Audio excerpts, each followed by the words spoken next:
Tapi kalau orang tua kita ini sudah wafat, apakah ada masih jalan berbakti kepada keduanya itu? Qala, bersabda Nabi, na'am, ya. Walaupun orang tua wafat, masih ada cara berbakti. As-salatu alaihim.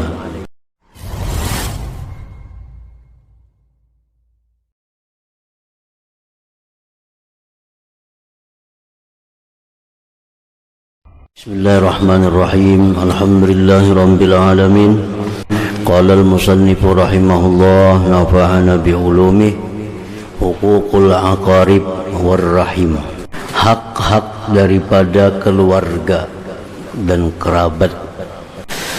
Qala Rasulullah sallallahu alaihi wasallam, yaqulullahu ta'ala anar rahman. وهذه الرحم شققت لها اسما من اسمي فمن وصلها وصلته ومن قطعها قطعته.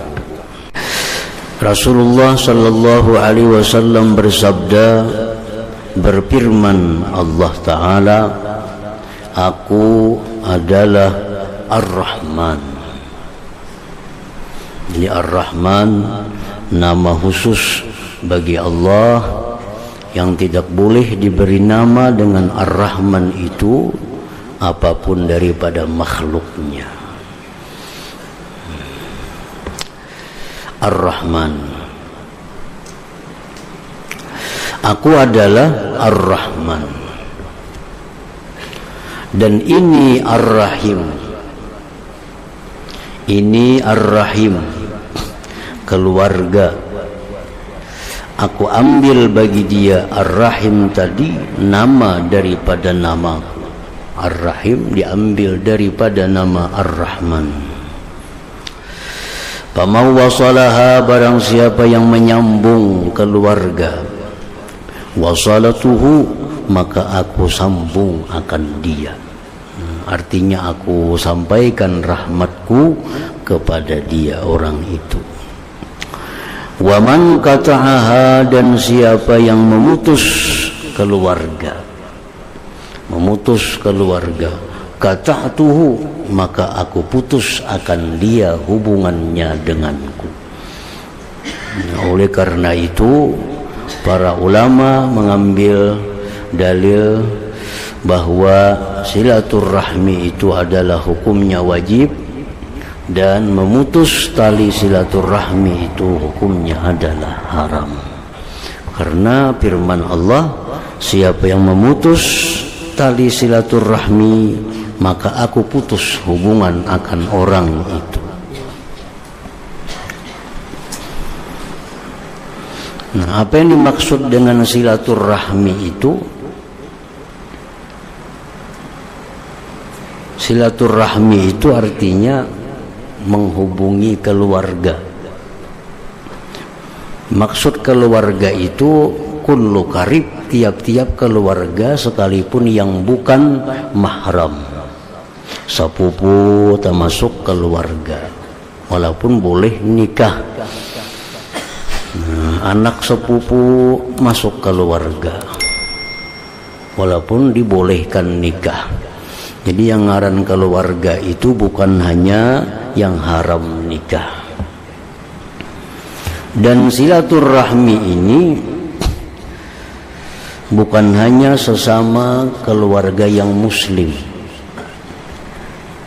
Kita punya keluarga tapi musyrik, nah itu pun masih dituntut kita silaturahmi kepada keluarga yang musyrik tadi, walaupun ada batasan-batasannya, walaupun ada aturan-aturannya, beda dengan keluarga yang muslim. Nah, jadi keluarga ini sesuatu yang wajib kita hubungi. Maksudnya kita hubungi itu kita berbuat baik kepadanya dengan memberikan sesuatu. Kalau kita punya sesuatu yang bisa diberikan, nah, kita menziarahi, mengilangi mereka, termasuk bagian daripada silaturahmi itu. Imam Nawawi mengatakan dalam kitab Raudatul Talibin, Nah, kecuali keluarga kita ini orangnya mubtadi'ah. Nah, itu kita dibolehkan, bahkan disuruh untuk memutus hubungan dengan dia. Keluarga kita ini orangnya mubtadi'ah, artinya pelaku ajaran yang sesat, ajaran yang menyimpang dari ahlu sunnah wal jamaah. Padahal kula nih, tapi menyimpang dari ajaran yang benar. Nah, itu kita boleh memutus hubungan dengannya sebagai tanda bahwa kita kada setuju dengan apa yang diajarkannya, yang dipraktikkannya itu. Nah, jadi ini lebih daripada musyrik. Kalau musyrik kita masih disuruh berhubungan. Tapi kalau ini keluarga kita yang muslim tapi dia punya ajaran yang sesat, punya praktik hidup yang menyimpang dari ahlu sunnah wal jamaah, punya i'tikad yang salah, apalagi dia sudah menampakkan kesalahannya, nah itu kita disuruh untuk hujran, membikut dia, nah, supaya kita nampakkan bahwa kita tidak sejalan dengan yang sesat itu.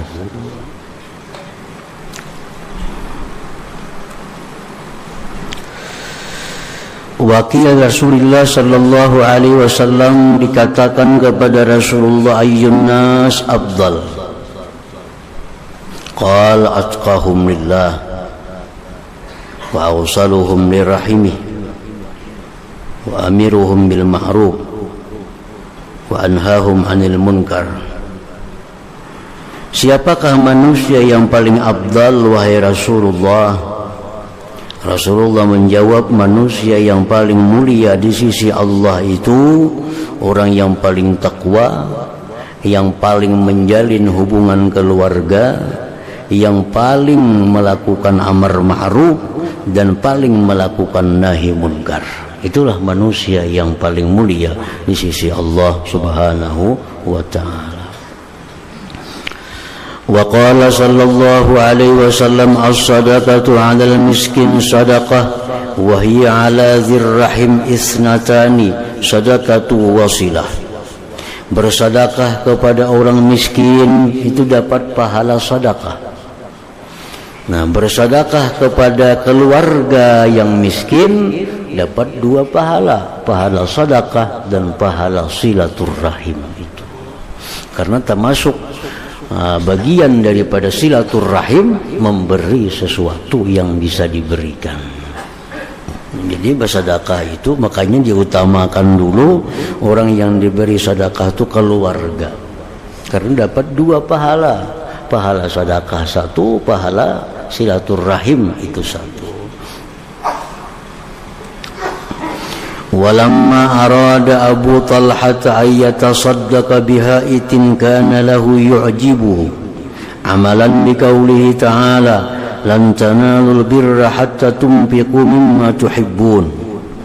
Manakala menghendaki sahabat Nabi Abu Talha mensedekahkan kebun yang paling sidin sayangi karena sidin mengamalkan firman Tuhan, kalian tidak bisa mencapai kebaikan sehingga memberikan apa yang kalian cintai. Allah berfirman, kalian tidak akan sampai kepada suatu kebaikan sehingga kalian bisa memberikan sesuatu dari yang kalian cintai. Yang kita berikan sesuatu yang masih kita sayangi, itu untuk mencapai kebaikan di sisi Allah. Tidak akan bisa kamu capai kebaikan itu sehingga kalian memberikan sesuatu dari yang kalian cintai. Baju ini masih suka, itu yang kita beriakan. Makanannya makanan yang masih kita suka, itu yang kita beriakan. Nah itu kalau makanan yang sudah kita kada suka diberiakan, pahala-pahala cuma kada sampai kepada tingkatan albir. Baju yang sudah kita kada suka, baju yang sudah kita kada pakai lagi, itu diberiakan, nah itu kada sampai kepada albir. Yang sampai kepada tingkatan albirra itu memberikan sesuatu yang masih kita sayangi. Nah, Abu Talha ini ingin mengamalkan firman Tuhan itu, sidin bersedekah dengan sebidang kebun yang kebun itu sidin cintai. Faqala ya Rasulullah, berkata Abu Talha, wahai Rasulullah, hiya fi sabilillah wa dzil fuqara wal masakin. Wahai Rasulullah, ini kebun ulun serahkan untuk sabilillah, orang fakir, orang miskin. Orang nuntut ilmu boleh mengambil hasil daripada buah-buahan di kebun itu. Orang pejuang fisabilillah boleh ambil buah-buahan di kebun itu. Orang fakir miskin boleh. Faqala alaihi salam, ujar Nabi, wajaba ajruka 'ala Allah, pastilah pahala engkau itu atas Allah. Waqsimhu fi aqaribika, bagi itu kebun engkau pada keluarga engkau. Nah, kula dulu je Nabi. Cari adang sana nang susah, ada kemanakan nang susah, ada memerina yang susah, ada sepupu yang itu yang diutamakan diberi sedekah itu.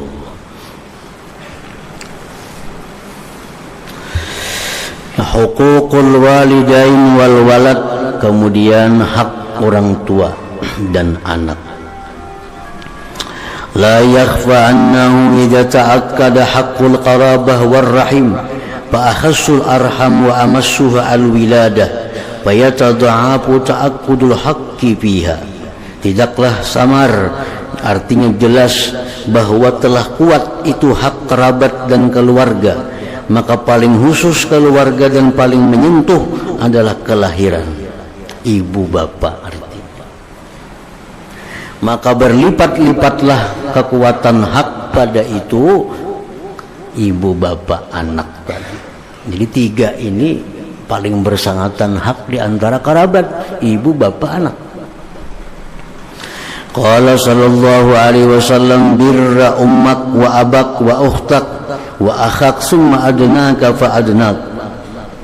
Berbuat baiklah engkau kepada ibu engkau, bapak engkau, saudari engkau, saudara engkau, kemudian yang di bawah engkau. Nah, kemanakan, sepupu, terusnya. Yang pertama adalah ummuka, ibu engkau. Itu yang paling dekat dengan kita.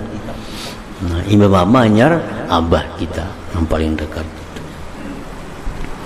Wa qala rajulun ya Rasulullah hal baqiya alayya min birri abawayya syai'un birruhuma bihi ba'da wafatihima. Seorang laki-laki ini berkata, ya Rasulullah, adakah tinggal atasku daripada kebaktian kedua orang tuaku sesuatu yang aku berbakti kepada keduanya dengan sesuatu itu sesudah wafat keduanya. Kalau orang tua hidup berbakti, ya sudah jelas kita mendatangi mereka, menyenangkan hati mereka, menuruti apa yang dikehendaki mereka, itu masih hidup. Tapi kalau orang tua kita ini sudah wafat, apakah ada masih jalan berbakti kepada keduanya itu? Qala, bersabda Nabi, na'am, ya.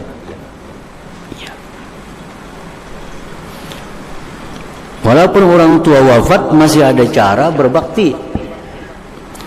As-salatu alaihima, mendoakan keduanya. As-salatu alaihima, mendoakan. Doakan yang sudah mati. Allahumma ghfir lahu warhamhu wa'afihi wa'fu anhu. Ya Allah, ampuni kedua orang tua, sayangi kedua orang tua, jadikan kuburnya kubur taman surga. Jauhkan mereka dari azab kubur, turunkan rahmat kepada keduanya. Wal istighfaru lahuma, dan memintakan ampun bagi kedua orang tua. Wa infazu ahdihima, dan meluruskan janji kedua orang tua. Meluruskan janji kedua orang tua, kita masuk bakti kita. Abahnya lagi hidup ada berjanji sesuatu, kada sampai tunai janji itu si din wafat, nah kita melaksanakannya berupa perbuatan kebaikan. Abah ini ada berjanji hendak maulah sesuatu kebaikan, aku jabah hendak berencana hendak maulahkan masjid umpamanya, atau maulahkan langgar, atau maulahkan sekolahan, kada sampai lagi si din melaksanakan, wafat. Karena anak menyambungnya, anak melaksanakannya. Nah itu orang tuanya gembira dalam kubur karena janji sidin dilaksanakan oleh anaknya itu. Wa ikramu sadiqihima, memuliakan kawan-kawan keduanya. Orang tua kita sudah wafat tapi kawan-kawan sidin masih hidup. Nah kawan-kawan sidin itu kita hormati, maka sidin dalam kubur pun dapat kesenangan, dapat kegembiraan. Wasilatur rahim allati la tusalu illa bihima, dan menyambung tali keluarga yang tidak disambung melainkan dengan keduanya. Menyambung tali silaturahmi yang pernah dirintis oleh ibu bapak kita. Dulu arwah abah sidin setiap minggu berhilang ke sana lawandang sanak sidin. Nah sidin wafat, kita mengganti. Setiap minggu kita hilangi dan sanak sidin itu. Nah itu artinya menyambung silaturahmi yang dirintis oleh keduanya. Jadi kebaktian kepada ibu bapak orang tua ini bukan semasa sidin hidup, tapi sampai lanjut walaupun wafat tetap ada caranya untuk berbakti kepada kedua orang tua. Wa qala sallallahu alaihi wasallam, inna min abarril birri ayyasilar rajul ahla wuddi abi ba'da ayyuwalliyal ab. Rasulullah bersabda, termasuk kebaktian yang sangat bakti bahwa menyambung seseorang ahli kekasih abahnya sesudah pergi bapaknya. Arwah abah ini sayang lawan orang itu. Arwah abah ini sayang cinta lawan orang itu. Mati sidin, wafat abah kita. Nah kita hendaknya menyambung, tetap mencintai orang itu karena orang itu pernah dicintai, disayangi oleh abah kita. Nah itu haknya anak kepada orang tua. Wa anhu sallallahu alaihi wasallam rahimallahu walidan a'ana waladahu ala birri. Nah, kalau orang anak wajib berbakti kepada orang tua, maka sebaiknya, maka sepatutnya orang tua pun membantu kayak apa anaknya supaya jadi anak yang bakti. Rahimallahu walidan a'ana waladahu ala birri.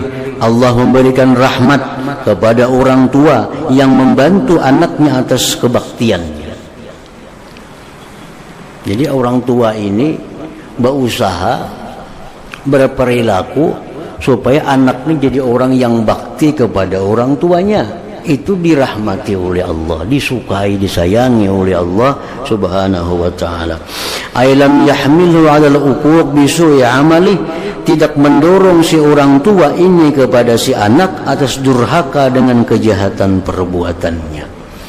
Nah jadi antara lain artinya orang tua ini, abah mama ini jangan sampai membebani anak beban yang berat sehingga anak ini jadi durhaka lawan kita.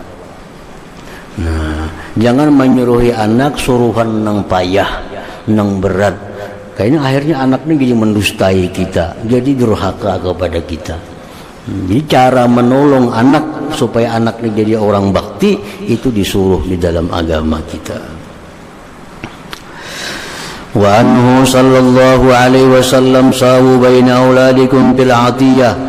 Rasulullah bersabda, samalah kalian di antara anak-anak kalian pada pemberian.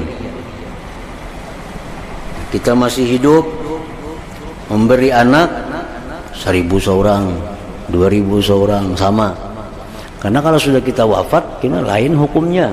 Laki-laki dapat 2 bagian, bini-bini dapat sebagian. Jadi waktu kita masih hidup, nah kita berikan sama. Kalau kebutuhannya sama. Kalau kebutuhannya berlain, ya kada apa-apa. Misal ini anak susah orangnya, anak yang saya kung ini berduit, kada perlu sama kita memberi.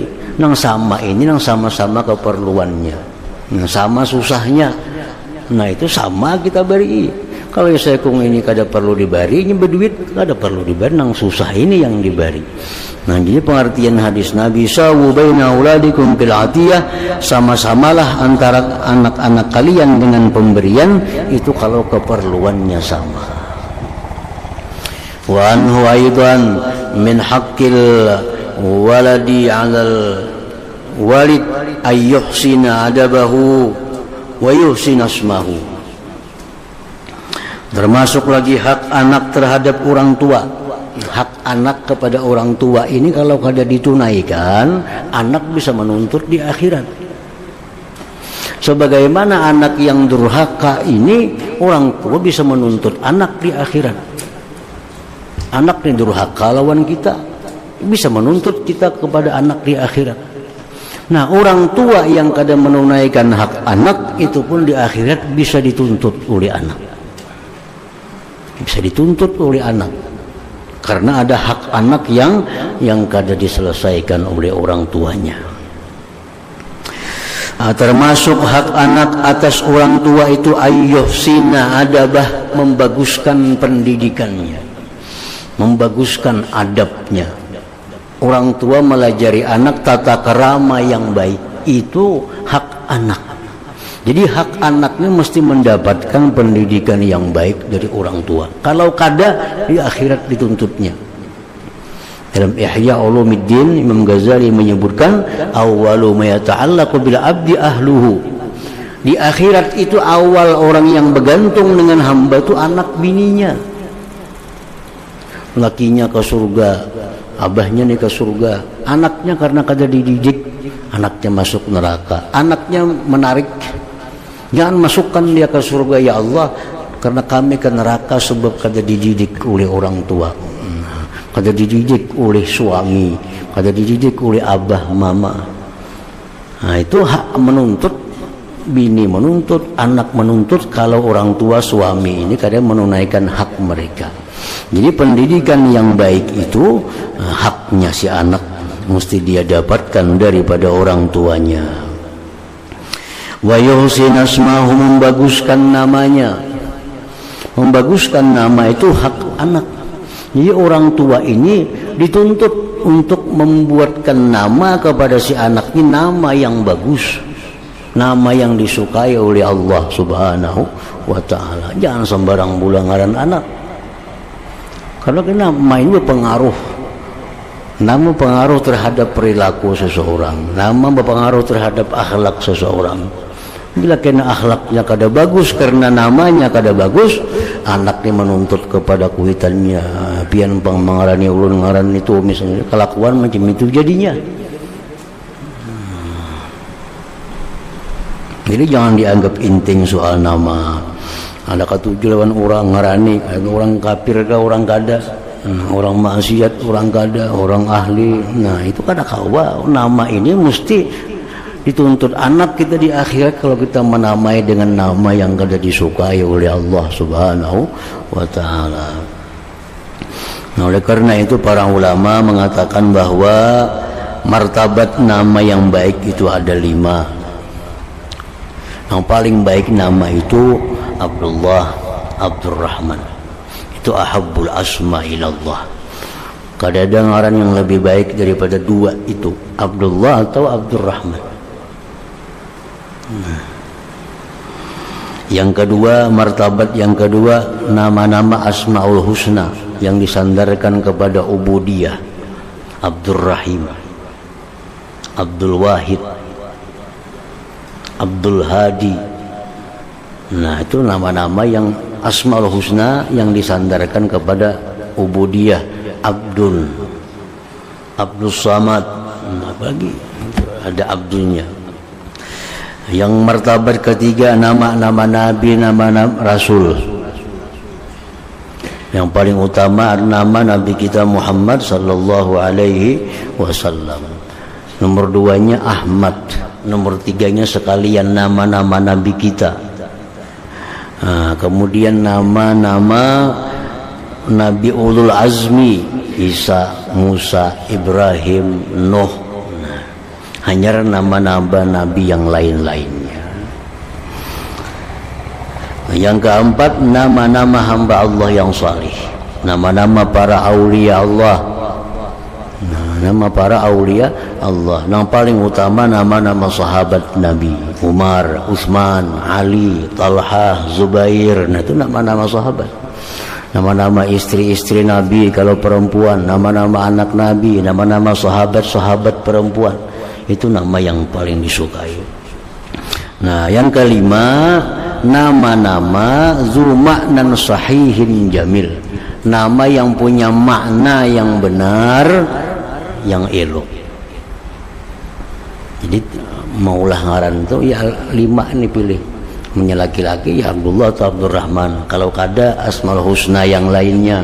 Kalau kada hendak juga nama-nama Nabi kita, nama Nabi-Nabi Ulul Azmi, nama-nama Nabi Rasul yang lainnya. Kalau kada hendak juga nama wali-wali, terutama nama sahabat-sahabat Nabi. Nah, kalau kada hendak juga cari nama yang punya makna yang benar, makna yang benar dan elok. Nah, makna yang benar. Kadang-kadang ada makna yang kada dibenarkan. Misalnya anak dingarani Malikul Muluk, raja seluruh raja. Kada bujur nih itu raja seluruh raja, bujurlah. Jadi misalnya mengarani anak bagus, cuman namanya kada, artinya kada bujur. Samsul Bilad, matahari negeri ini, bujur kada itu matahari negeri ini, kan kada bujur nih itu. Bujur ya bagus, so maknanya kada bagus. Jadi tiap-tiap makna, tiap-tiap nama yang punya arti yang benar, yang elok. Memang kita kada hendak memakai nama-nama yang 4 macam di atas tadi, hendak nama maulah seorang, silahkan, tapi cari maknanya yang bujur. Misalnya anak ini lahir bungas orangnya, ngarani Jamilah, itu bujur aja nih tuh. Memang kada bungas ngarani Jamilah, kada bujur ngarannya maknanya. Itu maksudnya. Tiap-tiap nama yang punya makna yang sahih. Nah, bila kita salah maulah nama, anak akan menuntut kita di akhirat, karena itu hak anak yang mesti didapat daripada orang tuanya. Wa yustahabbur rifqu bil walad, dan disunnahkan bersikap lemah lembut sayang dengan anak. Ra'al Aqra ibnu Habis Rasulullah sallallahu alaihi wasallam wa huwa yuqabbilu waladah Al-Hasan. Aqra bin Habis sahabat Nabi melihat Nabi mencium Sayyidina Hasan. Faqala, ujar si Aqra, inna li 'ashratan minal walad, aku 10 bisi anak, maqabbaltu wahidan minhum, kada pernah ku cium seekung jua pun dari mereka itu. Melihat Nabi mencium cucu, ujar Aqra, aku 10 bisi anak, kada pernah ku cium-cium kayak itu. Nah, faqala alaihi salam, ujar Nabi, inna man la yarham la yurham, orang yang kada penyayang itu kada disayang oleh Allah Subhanahu wa ta'ala. Wa qala Muawiyah lil Ahnaf bin Qais, Muawiyah berkata kepada Ahnaf bin Qais, ma taqulu fil walad, ujar Muawiyah, wahai Ahnaf, bagaimana pendapat engkau tentang anak itu? Minta nasihat Muawiyah kepada Ahnaf, kayak apa kita menyikapi anak kita ini. Qala ya Amirul Mukminin, ujar Ahnaf, wahai Muawiyah, anak itu thimaru qulubina, buah hati kita. Anak itu buah hati. Wa imadu zuhurina, tempat bersandarnya belakang kita. Wa nahnu lahum ardun zalilah wa sama'un zalilah, anak itu bagi kita laksana bumi. Kita ini terhadap anak, kita laksana bumi yang hina dan laksana langit yang menaungi. Terhadap anak, orang tua ini macam bumi, apa aja anak ini, aja anak itu. Tapi bisa aja orang tua ini dengan anak seperti langit yang menaungi, membimbing mereka.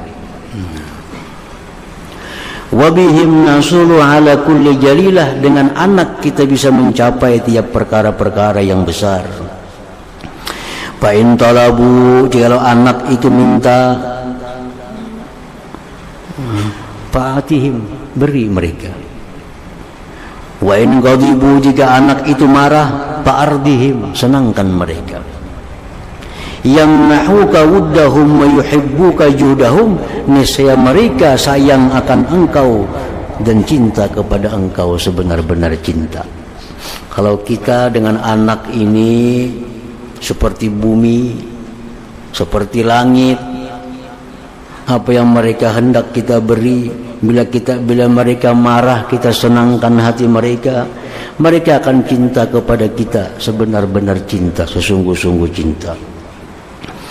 Wala takun alaihim thiqalan saqila, janganlah engkau atas anak itu beban yang berat.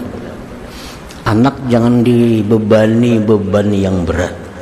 Fayamullu hayatak, dia bosan nanti akan hidupnya engkau. Wa yawaddu wafatak, dan dia kepingin engkau mati. Wa yakrahu qurbak, dan mereka kada suka dekat kepada engkau. Kalau kita membebani anak beban yang berat-berat, anak disuruhi itu, suruh ini, nyemuar lawan kita. Dan lekas mati jinya abah nih. Dan mereka kada senang dekat dengan kita. Nah, itu nasihat Ahnaf kepada Muawiyah.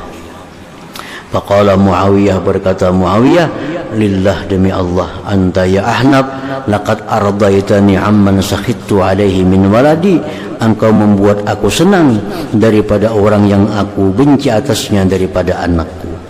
Wa wasalahu, dan Muawiyah memberi Ahnaf bi'atiyatin, dengan pemberian uzma yang besar, diberi hadiah oleh Muawiyah karena nasihatnya tadi. Wa alam anna aksara ulama ala anna ta'atul walidain wajibatun bisyubuhat. Berpendapat sebagian besar ulama bahwa taat kepada ibu bapa itu wajib pada perkara yang subhat. Ini perkara ini subhat. Makanan ini subhat nih. Makanan ini subhat, kada jelas halal haramnya. Jadi abah makan, wajib kita makan. Daripada kuatnya perintah orang tua itu, sampai-sampai yang subhat, yang kada jelas halal haram itu mesti dihindari, tapi karena perintah orang tua makan, wajib kita makan. Pakaian ini subhat, kada jelas halal haramnya, uja abah mama pakai, wajib kita pakai itu.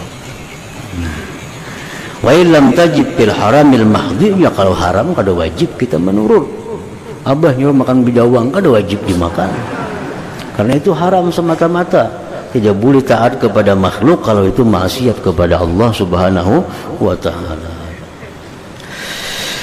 Walaysa lil walad ayyusafira fi mubahin aw nafilatin illa bi iznihima. Nah, tidak boleh bagi anak, tidak boleh. Haram artinya musafir, baik musafir yang mubah, musafir mubah, musafir rekreasi, au nafilah, atau musafir sunat. Musafir sunat tidak boleh kecuali seizin kedua orang tuanya. Kalau masih hidup, mama abah tuh masih hidup, jangan hendak ke Jawa-Jawa bila kada ada izin mereka. Apalagi nang jauh pada itu. Bila kita kada ada izin daripada mereka, kita ini maksiat dengan perjalanan ini. Otomatis kita karena maksiat dengan perjalanan itu, kada boleh kita mengkasar jamak sembahyang itu, kada boleh. Kenapa? Karena ini musafir maksiat. Yang boleh mengkasar menjamak musafir yang kada maksiat.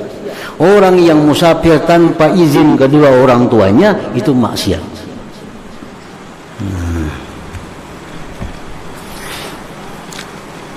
Naik haji aja wajib. Ulun bahaya tahunnya naik haji, jangan nyesin. Kalau aku mati menemukan aku. Kada boleh naik haji kita. Kenapa? Naik haji itu kalau jadi ditunda tahun berapa kayaknya, kada jadi soal. Naik haji bisa tahun ini, kan naik haji itu wajib seumur hidup sekali. Naik haji musafir, meninggalkan orang tua, jangan nyesin. Nah, kada boleh naik haji kita. Daripada kuatnya izin orang tua ini. Jadi kalau hendak berkah hidup mesti izin orang tua. Kemana-mana bepadah lawan kuitan. Kalau hendak barakah, Karena kuatan mencari kadada kemana? Kada bepadah. Tidak boleh seorang anak, baik ini anak sudah tua anaknya atau anak masih anak, kada ada batasannya.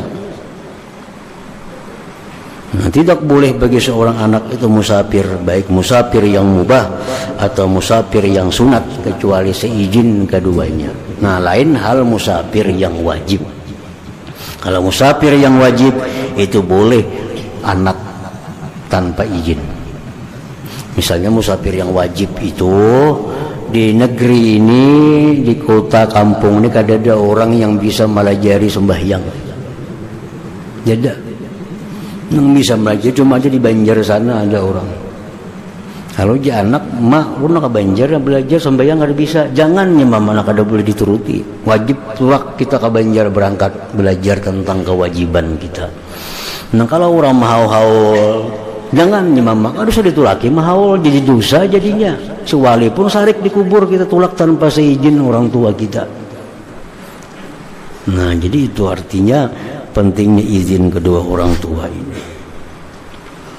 Boleh kita menentang izin orang tua untuk musafir kalau musafir itu sudah fardu ain. Nah, musafirnya sudah fardu ain. Kalau musafirnya sunat, apalagi musafirnya boleh. Nah, kalau izin apa-apa kalau dapat izin kedua orang tua. Wa qala sallallahu alaihi wasallam haqqun kabiril ikhwah, hak saudara yang tua ala sagirihim atas saudara yang muda, ka haqqil walid ala waladihi, seperti hak orang tua atas anaknya.